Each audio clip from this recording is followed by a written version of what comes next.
Memoria Sur, un podcast de Diario Sur para hablar y disfrutar de la historia, con Ana Pérez Brián y Curro Fernández Sibaja. Me encantaría empezar este episodio diciendo «Hola Ana, ¿qué tal?», igual que todos los capítulos, pero no va a ser posible porque Ana Pérez Brián, la voz más autorizada de Diario Sur para hablar sobre historia y mi compañera en esta aventura de Memoria Sur, está malita. No está pasando un buen momento, está bien, para todos los que la conozcáis o todos los que nos escuchéis semanalmente y estéis interesados, pero ahora mismo no puede estar haciendo el podcast conmigo. Así que ya lo contaré ella la semana que viene, que seguro que está ya mucho mejor y podemos retomar el podcast habitual, pero simplemente quiero desearle una pronta mejora y que todos también se la deseéis, y seguro que la semana que viene podemos estar juntos y ella os contará exactamente cómo está o qué es lo que ha ocurrido, pero lo dicho, nada de preocupación, está bien y la semana que viene os acompañará.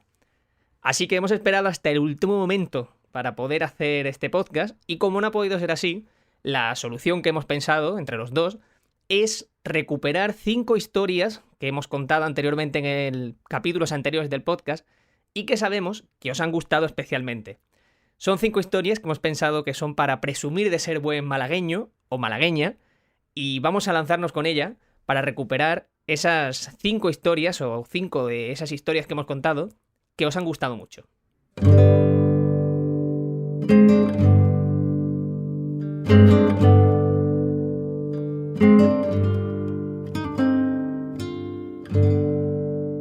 La primera historia nos va a llevar de cabeza a Málaga Este y a uno de los primeros episodios del podcast, que con este son 62 capítulos, y del que te estoy hablando creo que sería aproximadamente el tercero o el cuarto. Vamos a hablaros de los orígenes del palo. Fue un capítulo muy escuchado, un capítulo que os gustó especialmente, y vamos a coger ese fragmento en el que intentamos explicar cuál es el origen real del palo, del nombre del barrio, porque hay muchísimas hipótesis, como vais a escuchar, y ninguna todavía al 100% cierta, pero que nos dejan ver que el Palo es un barrio totalmente diferente. Pero creo que lo primero es empezar por el origen del nombre. Así que, hay muchísimas teorías. Sí, hay muchas teorías que se recogen en los libros de historia. También, por supuesto, se recoge en la tradición oral de los vecinos del Palo. Cada uno tiene una teoría concreta, pero sí que podemos recoger al menos casi media docena de ellas. Y bueno, yo creo que en ese escenario común podemos encontrar los verdaderos orígenes de este lugar que vamos a recorrer hoy. Eso es, como son muchas, vamos a ir pasándonos el testigo para contar cada uno de esos orígenes. Y el primero habla de una relación con el agua. Y se debe a que hubo una enorme riada que provocó muchos daños en la zona. Y uno de ellos fue que un enorme tronco se quedó en la playa, se quedó varado, por decirlo así, en la playa. Y pasó allí tanto tiempo que acabó siendo un lugar de referencia para reconocer a la barriada y para conocer al Palo. Y de ahí viene el nombre, de ese tronco que era literalmente justo que el Palo. quedó varado en la playa, más o menos en la zona de las 4 esquinas, y que los vecinos terminaron por reconocer como la zona de El Palo. Eso es. De hecho, el libro Pasear en Málaga, de Diego Ceano, cuenta que ese palo era utilizado literalmente por los pescadores para colgar prendas, para colgar todo el habituallamiento que ellos tuvieran. O sea, que encima tenía una función también. De perchero, Curro. Para secar la ropa. ropa, sí. Después también hay otro origen, que es uno de los que más se recogen en los libros de historia, que es de la etimología de la palabra, que viene del latín, ¿no? Que viene de palus paludis, que significa, su significado es laguna. Entonces, bueno, las autoridades de la época se plantearon la posibilidad de ir desecando esas lagunas, porque realmente todos aquellos humedales, a la hora de que la gente se fue asentando en ese barrio, pues provocaba, que ya hemos hablado en otras ocasiones y seguiremos hablando en muchas más, pues la proliferación de epidemias y de enfermedades relacionadas con la proliferación de esos mosquitos y de esas condiciones en la zona. Más historias relacionadas con palos, y es otra teoría que apunta que fue un barco hundido frente a la orilla, y que de ese barco hundido salió el mástil, asomaba el mástil, y durante años y años estuvo ese barco allí, y siguió siendo también, pues igual que hablamos antes en el caso de la orilla de la playa, que una referencia visual para el nombre del barrio y para esa zona. Y también tenía el origen mucho que ver con la movilidad, porque en el año 1908 se puso la primera parada de tranvía en el barrio, y que coincidía con un palo de madera bastante alto. Entonces, bueno, pues los vecinos, a la hora de utilizarla como referencia, pues decían la parada del palo, de ese palo que sobresalía, y así quedó el nombre. Y bueno, y después otra teoría también que hablabas tú de la playa, de ese palo que quedó varado en la tierra, o incluso del mástil hundido, también hablaba que en la zona del litoral donde la gente se bañaba, pues sí había una serie de palos o estacas que servían a los bañistas para agarrarse a la hora del baño. Hablando justo de eso, de ese palo que se veían de agarre, ya hablaremos en futuros capítulos porque hay también un enclave de Málaga muy conocido donde también existía esa estructura para el baño. Así que ya lo hablaremos muy pronto. Eso lo dejamos para sorpresa para los próximos podcasts. Eso es, porque vendrá muy pronto además. Hay más historias también sobre su origen, algunas también más antiguas que datan del siglo XV, y era cuando un noble de la época, Alonso Jiménez, era marqués de Palo.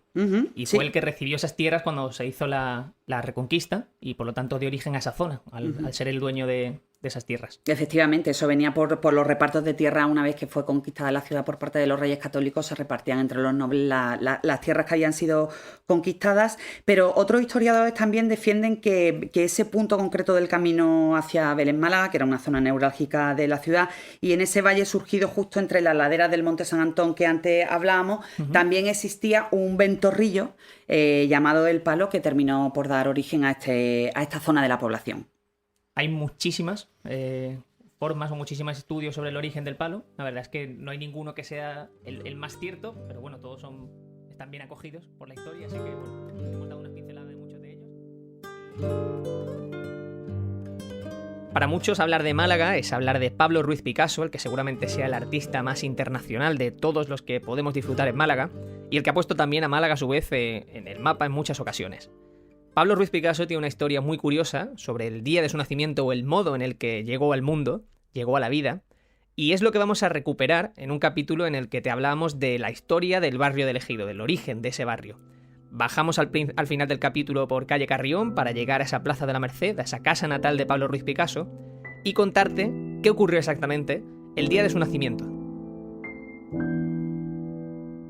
Nos paramos en esta plaza de la Merced número 15, en un lugar que todos conocemos, que es la casa natal de Picasso, precisamente para contar cómo fue el nacimiento de Picasso. Ponme tú el escenario, Ana. Pues fíjate que de Picasso, siendo lo que ha sido, hemos hablado de manera muy transversal. La verdad es que es un personaje que tenemos pendiente porque hay muchísimas cosas que contar.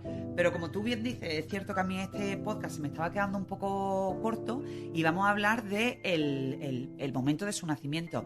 Hablas de que es en el número 15 de la Plaza de la Merced. Antiguamente la numeración de la calle correspondía con el 36.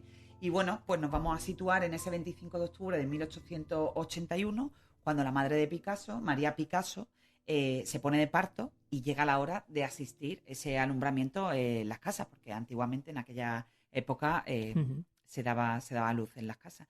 Entonces, bueno, se genera ahí un escenario, ella se pone de parto, asiste la familia, el padre de Picasso, José Ruiz Blasco, y bueno, parece ser que va a ser un momento feliz porque la pareja formada por María y José van a tener su primer hijo, al pequeño Pablo, pero las complicaciones del alumbramiento no tardan absolutamente nada en llegar. Eso es, sí, empiezan a haber complicaciones porque Pablo nace azul, no respira y no tiene visos de que la situación vaya a mejorar. No tiene pulso, no tiene signos vitales y casi que lo dan por perdido. De hecho, la comadrona que está asistiendo a la madre lo pone en una mesita cercana sin esperanzas casi de recuperar al bebé y se centra ese trabajo médico y sanitario en salvar a la madre, ¿no?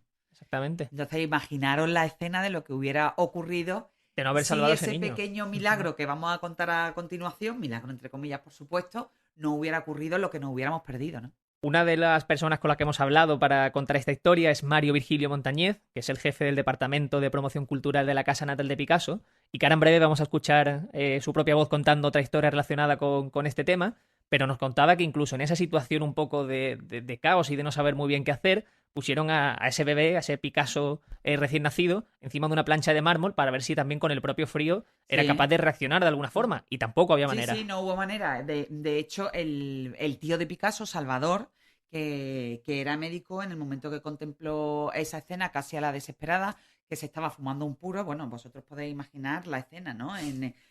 Primero parir en una casa, parir rodeada con toda la familia por allí por medio y casi incluso fumando. Hoy sería una escena impensable, pero la reacción, supongo yo que un poco desesperada y de no tener nada que perder del tío Salvador, que era el médico, con Picasso, fue finalmente lo que lo salvó. Y me refiero en concreto a que Salvador se estaba fumando un puro, en ese momento supongo que de nervio y de trasiego de uno y otro, y exhaló una enorme cantidad de humo de ese puro sobre la nariz de Picasso, con la esperanza de que ese humo abriera los pulmones del bebé y que le permitiera el llanto, ¿no? Sí, la o tosero, exactamente. Y efectivamente lo consiguió porque Picasso rompió a llorar y bueno, y fue una anécdota que además se recoge en la página web de la Casa Natal y en un montón de libros de historia que bueno, que se preguntan qué hubiera sido de la historia del arte contemporáneo, del arte del siglo XX,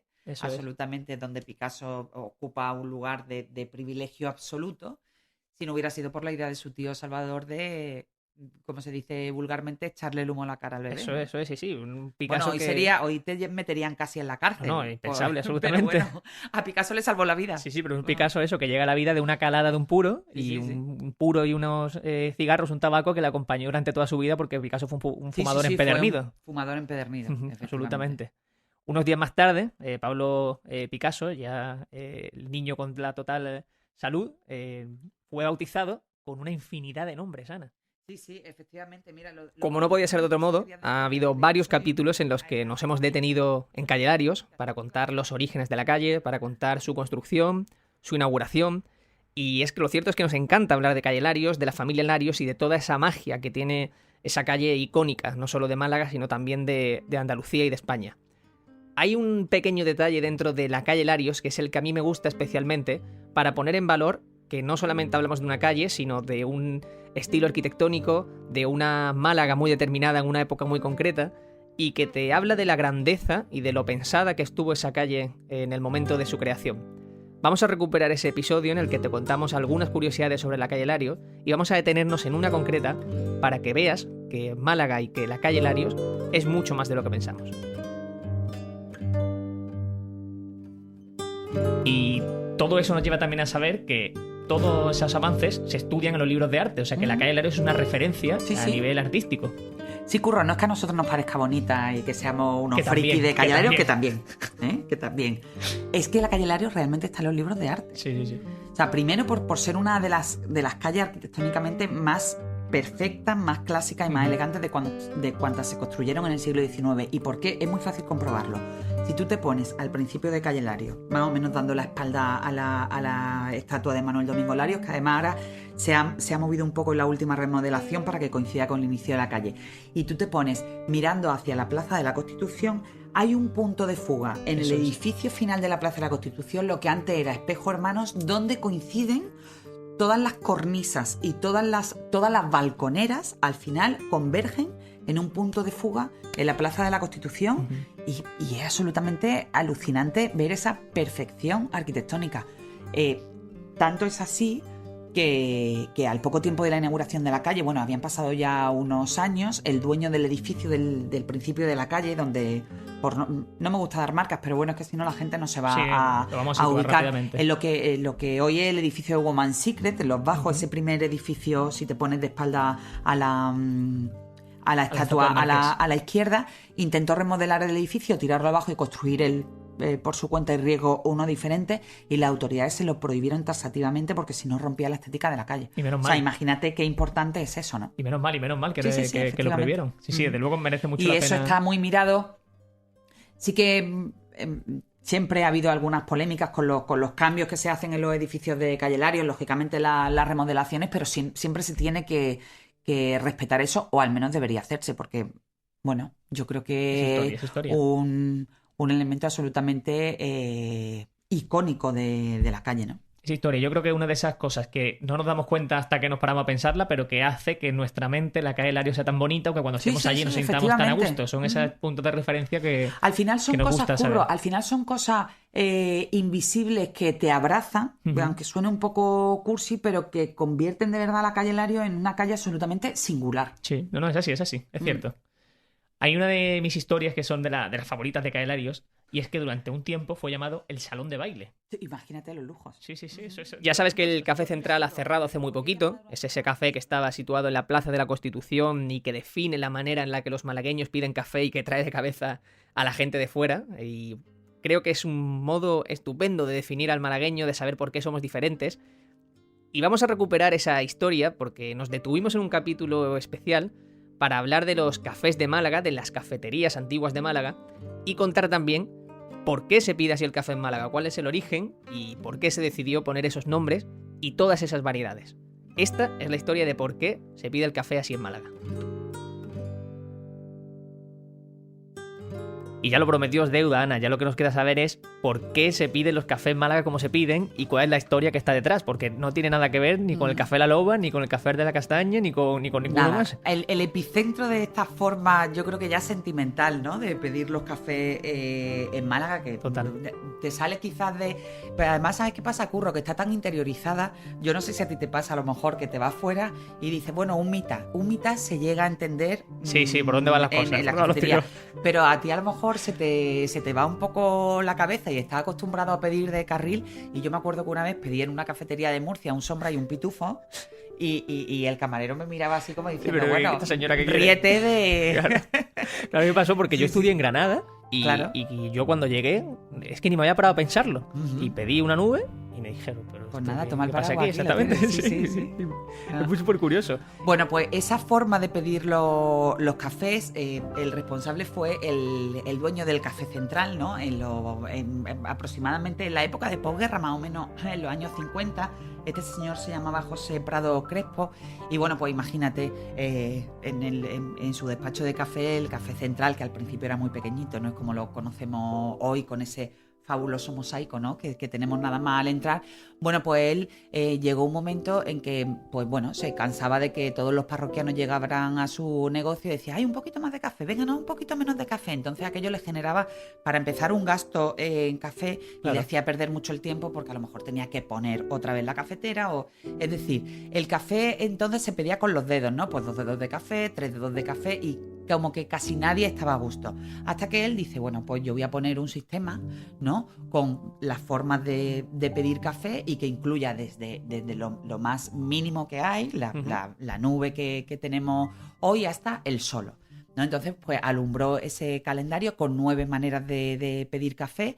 Y bueno, ¿qué ocurrió? Que a la hora de ponerlo en el mosaico ese que hoy sigue Sí, el mítico en mosaico del el Central. Café Central, Ujú. incluso en los paquetes de la publicidad de Café Santa Cristina, Eso es. que además pidió permiso para poder utilizarlo en sus productos, bueno, pues para que fueran 10 y para que fuera par, ¿no? Y quedara bonito sobre el mosaico, pues por lo visto había un gitano muy gracioso que era camarero del bar y que le dijo, bueno, don José, pues el décimo que queda él no me lo ponga. Y entonces el vaso Y vacío. hay que quedar registrado. Sí, justo, ya ha quedado registrado, con lo cual esas 10 maneras de poner café en Málaga va desde el no me lo ponga, la nube, hasta finalmente el solo. Eso es, Ahí en está total son 10 tipos. todo ese catálogo donde ya somos capaces de decir exactamente qué queremos. Eso es, son 10 Que tipos. por cierto sí, yo sí, soy de y- sombra. Ah, pero yo soy de nube, es que yo no soy muy cafetero. Entonces, ¿Sí? claro, a mí no me queda otra. Sombra. Y, No me y queda sombra otra. y normalmente con hielo.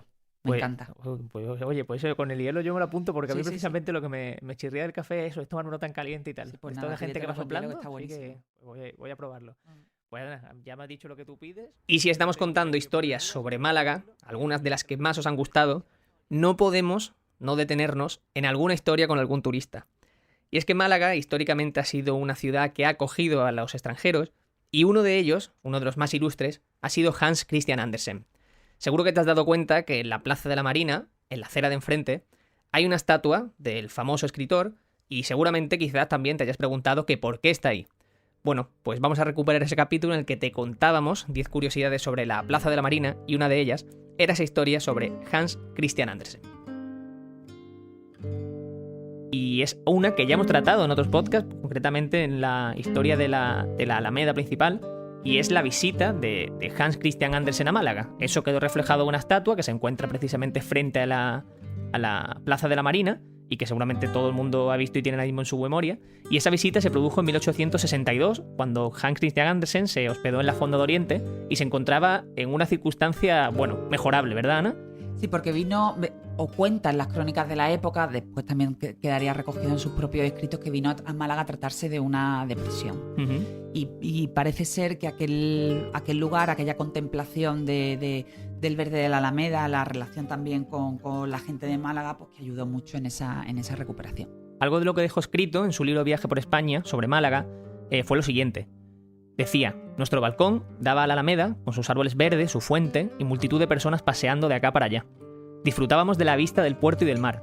Todo el mundo parecía alegre, como si la vida mostrase solo su lado agradable. En ninguna parte de España me sentí tan feliz y tan en casa como en Málaga. Que son unas palabras que ya lo hemos dicho alguna vez. Sí, efectivamente, y sigue las costumbres de su gente, ejemplares. Su temperamento, el ancho del mar, todo ello tan necesario y tan rico para mí, lo encontré allí. Dice, y es más, encontré algo todavía más importante, gente amable y comprensiva. O sea que yo creo que supo captar bastante bien ese carácter, sí. ¿no? Que nos define a los malagueños de ciudad abierta y acogedora. Una campaña de turismo inmejorable, desde luego. La novena curiosidad es que hubo una novedad vial, ¿verdad? En la Plaza de la Marina, en ese entorno. Sí. Espero de corazón que este episodio especial y diferente te haya gustado. Espero también, con más ganas aún, que Ana pueda acompañarnos la semana que viene y volver a retomar el podcast habitual. Para mí ha sido un lujo acompañarte una semana más, recuperar estas historias que siempre viene bien tener frescas para saber un poco quiénes somos, de dónde venimos y cuáles son algunas historias divertidas que puedes compartir con otros malagueños o con amigos de fuera.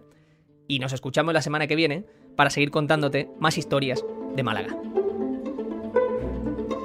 Memoria Sur es un podcast de Diario Sur. Escucha un nuevo episodio cada semana en iVoox, Spotify, Apple Podcasts y consulta las referencias de este episodio en diariosur.es.